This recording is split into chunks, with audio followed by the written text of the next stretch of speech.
Hi guys, welcome back to Ascension 101. We are here to do an update for vibration energy and ascension.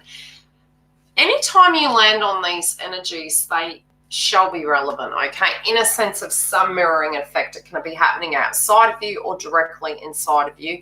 If it doesn't resonate, see what does, discard what doesn't, and continue through. Peace and love.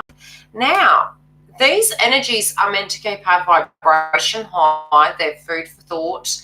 They're ways to perceive things. And at times, yes, they can completely resonate with the direct energy we're dealing with. Now, the one energy that's coming through with this is very much linking in with the mirror. Oh, mirror, mirror on the wall. Okay, now here is the crystal. And I'll read it for you. Now, each crystal, when you deal with them, you can pick a different crystal, so it doesn't have to be directly this crystal, but it can be one that works in this area. Now, this crystal has come through in the reversal, which can mean that there can be a distortion that's been projected towards you or an energy that potentially you could be embodying or dealing with in a trigger point. My emotions are balanced. I react to others in an objective and loving way. Understanding the underlying cause of challenges in relationships. So the joy of ascension path, right? Balance the mind and emotions, good connections with supportive friends and family. Now, it's interesting, in the mirror effect, this could be directly coming through with your friends and your family, which 9 times out of 10 on an ascension path, and if you are working on yourself and you're doing inner healing or you're a twin flame, there can be energies that do come up in a mirror effect. And there are a multitude of crystals that we can use for this, but we can also use self-development. So sometimes lessons on the journey, regardless of where you are in your ascension, can be coming through to you via alternate ways. It can be, as I mentioned at the beginning of the video, projected towards you or directly in your sphere of your direct environment. It can even be through your direct partnerships. In a sense, with this in a reversal, it might be a very enjoyable experience. And at times we get very dense in the 3D and we can be looking at things like there's a lot of ego going on. Why are people projecting at me? What's going on? In the chakra system, when we are having a trigger, you will find that your third eye, because you're trying to understand why this is happening. So you can go through a state where this can really quite fatigue you, or it can be very angry, Mars-like energy. Again, when these things come up, do pay attention to what Mars is doing, because it can alter, with the chakra systems inside us, our demeanor. You have very unique energies that require meditation, okay? So we have prayer feather in reverse, which can mean not having enough time to do that, the person or you, where it's inner healing time to just look and do some reflection as to the frequency that is being kind of sent through the matrix, be it through you or another person. But having some downtime, taking some time, and a bit like I've always harped on about on YouTube, when we get triggered or if there's a projection, we need to look at the mirror. It can be a pain body experience that is linked back before now. Slow it right down, because it doesn't have to be that it's you.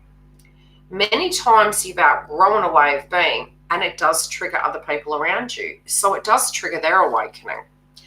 Their projection doesn't have to define you.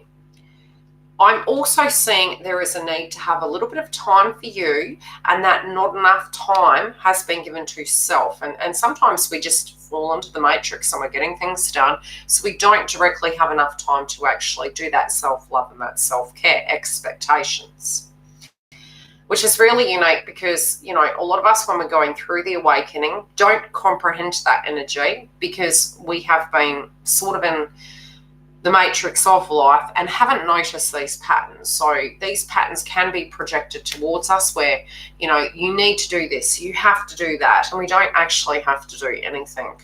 We do things out of choice. So it's this polar opposite energy of what directly is going on. Internal energy, anything new and turning over a new leaf, look at this. It does feel that Potentially you can't communicate, and it was unique because I did pull a card and it was Mercury linking, which is your throat chakra, that, when you're having this mindset and there's a change going on, child can be, again, the solar plexus, which I was picking up. When there's a blockage here, we go from the third eye, we move down into the lower chakras. It can feel very uncomfortable. Other people's energy can as well, because we can directly trigger them, and we're going back into the empowerment energy. And empowerment doesn't have to be vulgar energy, or really pushing energies back because they are placing their expectations on us. It's observing that frequency and fine-tuning it and detaching from it. It doesn't mean tolerate, okay? We'll move into that later. Now, the seed, children, inner child, solar plexus, sacral chakra has come up, emotions. When we're outgrowing one way of being and moving into a new, it can feel very unsettling. When we move into fear-based frequency, and again, I'm saying that this can be people projecting at you or your energy projected to them. We will fall into each category at any time in our life. It's normal. Any emotion that's coming up, have a look at it and fall in love with the shadow and the light of yourself, because it's making peace with it. Also, people's ego of stating what you are supposed to be does not define you. But at times when we're moving out of that and we're wondering why that's coming towards us, it's almost like when you're having a really bad day, people be coming at you. We have some of it may be that they are not awoken, okay? And there's nothing we can do but stand in our truth and lead by example so that those energies can upgrade. This can even be where you're looking at a twin energy and you're wondering, why aren't they here yet? Don't they understand? Keep yourself balanced. Try not to get too off kilter because one energy hasn't transformed. Each process takes its time, and uniquely, a mindset can directly link into the aspects of your ascension.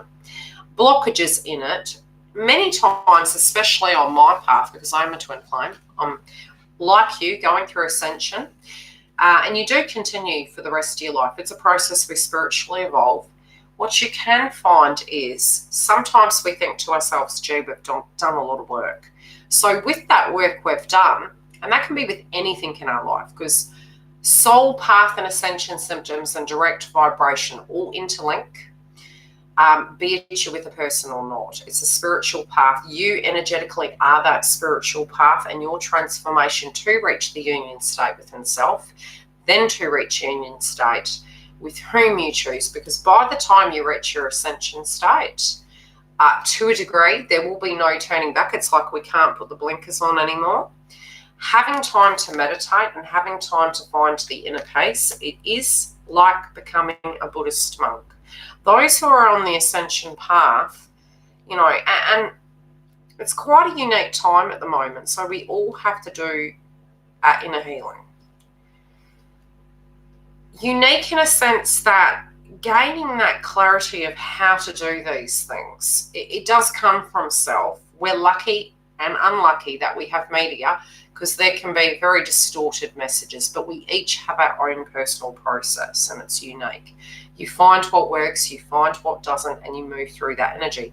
9 times out of 10, our belief that twin hasn't moved, there is a vibration in our mind's eye that is blocking us. Now, needing to rest, needing to meditate is key. Taking time for self, also tuning into how you feel is very important. You are important. If you're avoiding it, the mirror is, universe is going to show you in a different way, but it's through love they're showing you so that you can gain balance. And sometimes that can mean when we are quite bombarded, it's almost like universe puts us in the naughty corner. Say you're in a job and you really hate it and you're like, oh, I hate this job, but I've got to because of X, Y, and Z. Expectation, codependent patterns. Okay, then suddenly universe is saying, oh, you haven't been paying attention, you haven't been meditating, you're on the wrong path. And you're thinking, no, but I have to. This is 3D. It's really unique how very strong we are. Going through an ascension, you're very, very, very strong. Sometimes it's like the ego in the mind, the pain body experience, okay, because we all have ego. It's the dark and the light, but it helps us in hunter-gatherer. It helps us in the sacral chakra to achieve things. And when we're scared, the blockage comes up, and you can feel the bubble there. It's quite nasty. Yeah, it's like, I don't want to go down there. Yeah, it's fear-based frequency. When you're purging that, because you sort of do believe it, and you're like, no, but this is all I know, and it's pulling you back and it's pushing you back and forward, it can become distorted. But it's very temporary. The bigger the fear, the larger the growth. So trust in that process. Love and light. I'll talk to you soon.